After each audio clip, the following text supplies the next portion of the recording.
باللہ من الشیطان الرجیم بسم اللہ الرحمن الرحیم اللہم صلی علی محمد وآل محمد۔ مومنین مسلمین، یہ ایک شرعی حکم ہے، اس کو پہنچانا میں اپنے اوپر واجب سمجھتا ہوں کہ مثلا جب بھی آپ قبرستان میں اپنے کسی پیارے کو دفن کرنے کے لیے آپ جاتے ہیں تو آپ کو چاہیے کہ اس کی قبر کو آپ زمین سے زیادہ اوپر نہ لے جائیں، کیونکہ رسول اعظم صلی اللہ علیہ وآلہ وسلم نے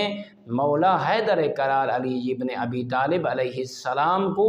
یہ حکم دیا کہ آپ جائیں جہاں کہیں بھی کوئی قبر زمین سے زیادہ بلند ہو تو آپ اس کو صحیح کریں، زمین کے برابر کریں۔ یہ وسائل الشیعہ کتاب میں یہ ذکر موجود ہے، یہ روایت موجود ہے، کیونکہ جو مومن ہے اس کی قبر زمین سے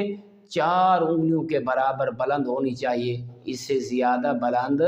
نہیں ہونی چاہیے۔ والحمد للہ رب العالمین۔